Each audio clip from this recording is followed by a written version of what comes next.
baseball. I was always like the guy that, vacation, how's life? And won a game yet, but then they do what this team has done.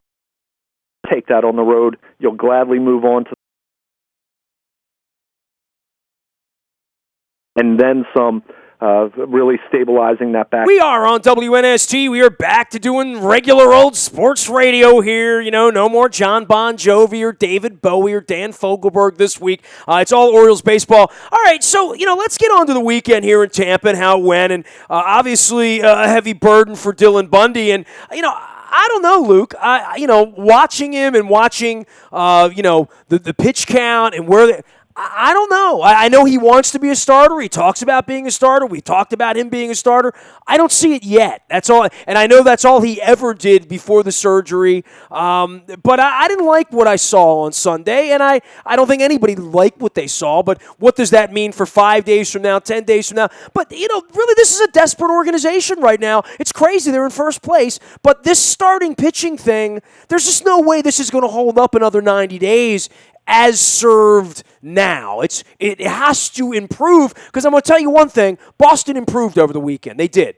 Well, at the same time, let's see how Drew Pomeranz does with a career-high workload, and they gave up a top prospect to get him. Yeah, they improved. Don't get me wrong. That's a good trade on paper, but we're also talking about a guy who's already thrown a career high in terms of innings. So just keep that in the back of your mind as we get into the second half. But as far as Dylan Bundy, I'll be honest, look, the results weren't there. That's obvious. He gave up 3 home runs. The first home run to Longoria threw a fastball right down the middle, a 97 or not, that's going to get clobbered, especially by a hitter of that caliber. I thought the second home run to Arcia, in all honesty, I didn't think that was a terrible pitch. I thought that was, he missed his location very ever so slightly.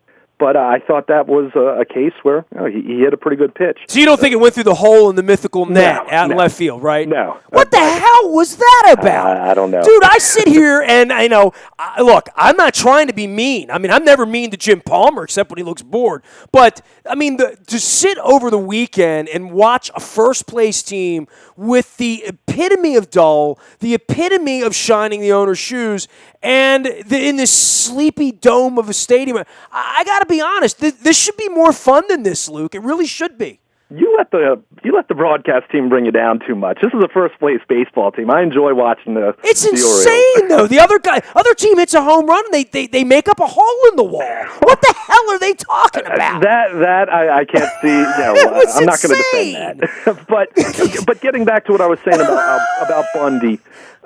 Then Brad Miller, the third home run, 0-2 pitch. Joseph set up low and away. You'd like to be outside the strike zone there, and he got too much of the plate there. However, going back to what you're saying as far as disappointment with Bundy, I think everyone, first of all, I heard so many people clamoring for weeks about wanting Dylan Bundy to start, and so many people, and I'm not saying you specifically, but so many people ready to just crush the guy after one start. First of all, he was never going to pitch deep. I mean, his season high had been 57 pitches. He wasn't going to go out there and throw 90 or 100 pitches. He could have been throwing a no-hitter, and if they had left him out there for more than 70 or 75 pitches, that would be flat-out irresponsible. By the way, I think it's really difficult 70 or 75. Come into some games where a starter has been knocked out early, but it's still been 5-4. Oh, man, there's no doubt. Hey, man, like 3 months ago, we were just trying to see him pitch in some role. He has been excellent at a role, and now they're trying to put him in his role. I mean, Zach Britton, we just sat here, slobbering all over him. His role was supposed to be a starting pitcher. He wasn't, so whatever you get is what you get, and it's better than his arm in a sling, which is where we were 18 months ago, right? Right. But my point is with this, look, anyone who expected that Dylan Bundy was going to be the answer, regardless of what happened on Sunday, anyone who expected him to just be the answer that to cure all their rotation woes, that's completely unfair, completely unrealistic. I think what he can be, however, is hopefully he can bridge the gap a little bit to them through Pomeranz quality, because you look at the fact that the Red Sox had to give up Anderson Espinoza, who was a top 20 prospect according to Baseball America around the majors. So it's going to be very expensive, but my point with Bundy, can he bridge the gap for you until you can get another starter to kind of settle in there? Bundy, even if they let him go at this point and hypothetically said, yep, he's ready to throw 90 or 95 pitches, his innings limit, Buck Showalter's talked about this, about being in the neighborhood of 75 pitches or so. Now, can that be adjusted a little bit based on the fact that they have him starting now as opposed to just being a reliever? Can they give him maybe 85? Could you push it to 90? Maybe. But they're certainly not going to let this guy, hypothetically, even if he could do it, even if he was a right-handed Clayton Kershaw, they're not going to let Dylan Bundy throw 90 more innings this year. They're just not. So my point is, in the role that he's been in, where he's thrown 3 innings of relief, to this point he had thrown 57 pitches before, as far as a season high before Sunday. You can push that a little bit more. They did on Sunday with 70 pitches. It's a case where perhaps they use him as a starter with someone piggybacking, whether that's T.J. McFarland or Vance Worley or Adrisamar Despaigne. Who knows? But the thought behind this is, one, as you pointed out, there is desperation because everyone else they've tried has stunk. Anyone who doesn't want to see Dylan Bundy, well, do you want to see Ubaldo Jimenez back in the rotation? I certainly don't. So even if it is for 70 pitches or 75 pitches, and maybe it's you just let him see how he fares a couple more times out there. And if you get similar results to what you got on Sunday, maybe you do just slide him back into the long relief role that he was in before. But I'd rather see Dylan Bundy for 75 pitches and take my chances with how he does, based on how the way that he pitched over the last month, which he had pitched exceptionally well since the beginning of June. Oh, I'd rather see that than, Ubaldo Jimenez might be able to throw 100 pitches, but he might give up 11 runs in the process. So, which is better there? So, and I'm just using Jimenez as one the issue really is taxing the bullpen. Well, first off, the issue is trying to win, right? Taxed either way, right? You send somebody out there because you want to win the game, right? Like the Herm Edwards part. But, if all you got 70 pitchers and you get to the 4th inning, your bullpen's going to be taxed. But let's be honest, every time Jimenez took the ball, you knew your bullpen was going to be taxed, right? Exactly. And part of the thought with this has also been Bundy has pitched on a starter schedule with his relief since late May. I mean, beginning on May 31st, he had pitched 8 times out of the bullpen. He had received 3 or more days of rest every single time there. So what does that mean? He's been on a starter's regimen, but the problem is those days that he's not pitching, you're essentially pitching with a shorter bullpen then. So I think part of the thought process here, besides the fact that you don't have anyone else that you feel is a good option, is you now at least have someone else in the bullpen, even if it is Ubaldo Jimenez, but you now are not playing with a shorter bullpen in those days when Bundy's unavailable. So we'll see how it plays out. Again, this isn't ideal. It wasn't ideal before Sunday. Even, again, he wasn't going to throw more than 70 or 75 pitches, nor should they have expected him to, having only thrown 57 as his high this year. So let's see how it plays out. I saw some good things. I think the thing that probably concerned me more than just the fact that he gave up 3 home runs, which is, anyone can see that, his velocity was a little bit down in that 4th inning. He was consistently 95, 96, 97 in those first 3 innings, and then he was more 92, 93, 94 in that 4th inning. Doesn't mean he's injured, but I think it was a clear sign that he was fatigued, so it was clear they needed to get him out of there. Yeah, we were watching. My wife's like, man, he's really sweating, isn't he? Yeah. And we were kidding around because, during the tour, that's the mound my wife threw the ball off of, right? And that dome is always chilly. Literally, it's always like the wind's always swirling in there and the air conditioning. And I'm like, man, he's really laboring. I don't know where the fitness lies with these guys, and I don't get up on him, so I don't know. And he's just been a bullpen guy. But it is a fascinating, as I said, guys like you and I don't understand really 55 to 90. We can guess at it, but clearly he couldn't do it, right? I mean, he couldn't do it. Well, and they shouldn't have had him try to. He was never going to throw 90 pitches on Sunday. I mean, fair enough.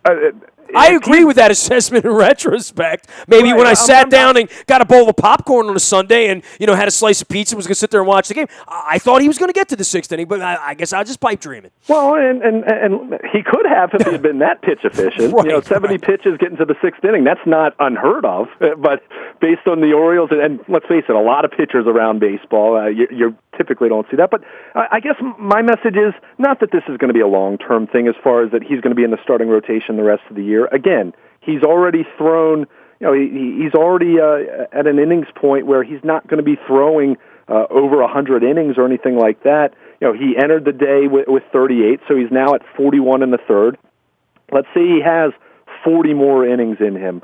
Can he be a spot starter with a piggyback long reliever behind him, which is, the Orioles have essentially been doing that out of need because their starter's been knocked out early in games. So now this is a case where you have him on a more defined schedule. Doesn't mean that he's only going to throw 70 the rest of the year, but maybe next time out it's 75. Maybe next time out it's 80. Of course, performance will dictate a lot of that, but I'm willing to see it for a couple more times out there and then see how he improves. If you remember, I was very much I said this, I wrote this, and it probably was being a little bit too hard on him, but I was very unimpressed with what I saw from Dylan Bundy the first month or so of the season. The velocity wasn't all that good, wasn't striking guys out, and then what happened?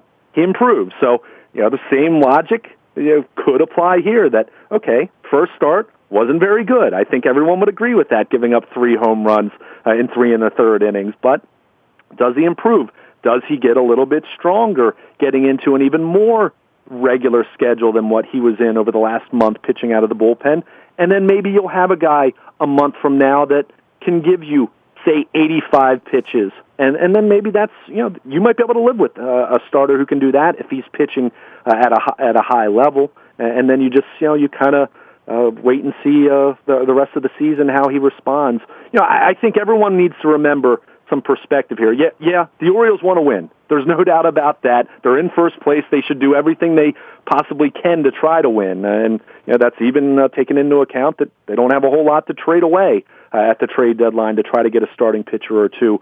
But at the same time, you can't let that blind you with how you're handling this kid from a health standpoint and from a long-term view. I think everyone, go back to his outing against the Dodgers. We saw it against Tampa Bay a few weeks ago at Camden Yards when he pitched well on that Sunday to help them complete a 4-game sweep. You see the ability. Guy can throw in the mid-90s. He's got a good curveball. The changeup has really come a long way. We'll see about the cutter after this year. That's something that he's not throwing right now because that's something that did cause some discomfort with his arm last year when he threw. But I think everyone sees there's a potential for a guy to be a pretty darn good starting pitcher here. Doesn't mean it's going to happen, but I think you see flashes, and we've seen more than flashes at a couple points this year.